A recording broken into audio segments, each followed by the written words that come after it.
coming. That means we need to get out there and get some food for our family. First, we gotta get our hunting stuff ready. And here's how we do it. It's the way I customize my Appalachian hunting stuff. I showed you guys the muzzleloader I made earlier. I want to talk about the Mosin Nagant that I bought.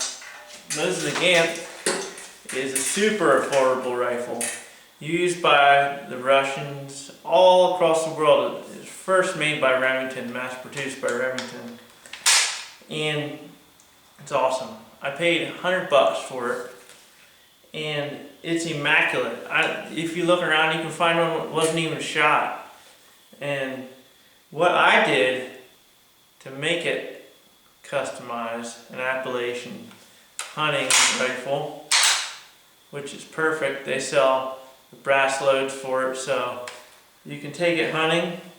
I just use it open sight. This here gauge you'll never have to use in the bush.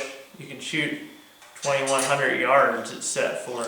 It's a crazy rifle, but I mean, I had to sight it in here, adjust the sights at the top, just bounce them over with a hammer and a little punch. But first what I did, this thing was covered in just thick shellac. Like, it must have been shellacked 100 times.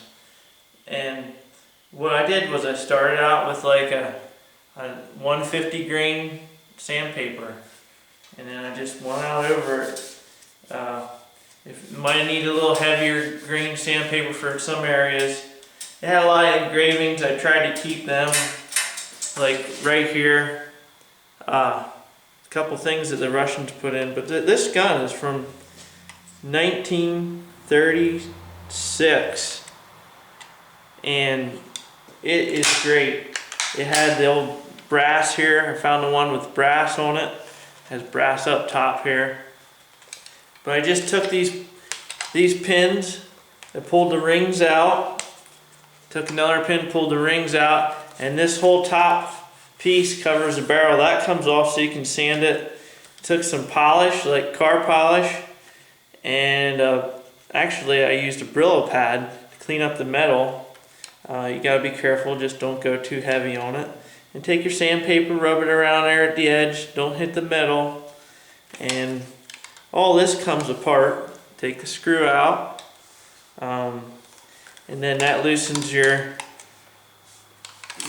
shell chamber. And then the pin comes out. That's simple. And you just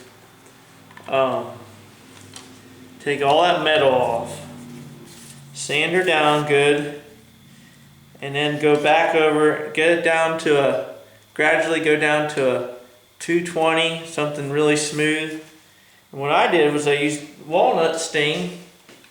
Can't beat walnut, and I just took walnut and dyed it, made my own stain.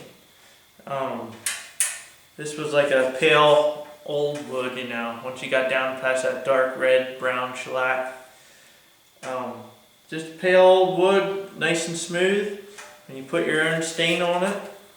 And then I put a high gloss polyurethane. I used it, put a couple coats on, make it nice and smooth, sand in between with that fine sandpaper, and you know, cleaned up these areas. Then I had to get a sling. So I took a piece of rough raw hide. I have a roll around here.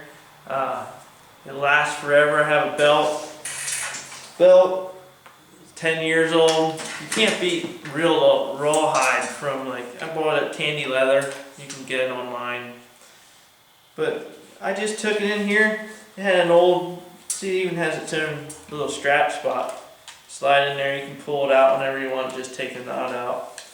And then it has a metal stock plate, which that's not so comfortable, so I just made my own stock plate for a little more comfort when you're shooting at the range, because it's a fun gun to shoot.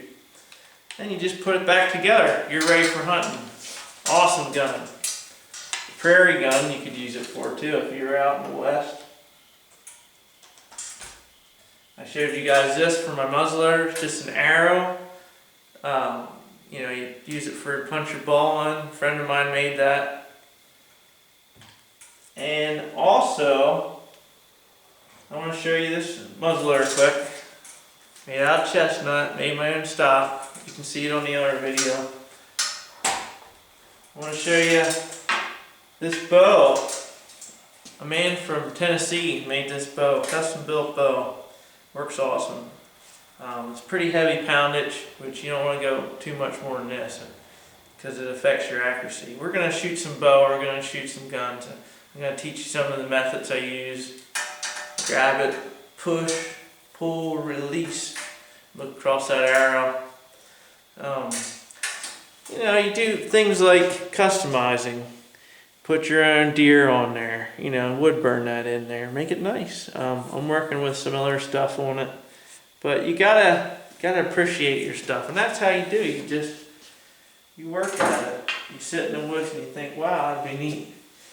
I want to show you this knife. I showed it to you earlier, but I didn't tell you how I made it. We're gonna make some more knives. This is just more like a splitting throw and a throwing knife, but made it out of a file. You know, you can use anything. I made this one out of a file, ground that tip down just like a knife, and then I took a mule deer horn and I pounded that down in, pounded the tang in, drilled it out a little bit, and then I drilled this out, countersunk a nut and just bolted that in. I mean, that thing ain't going anywhere.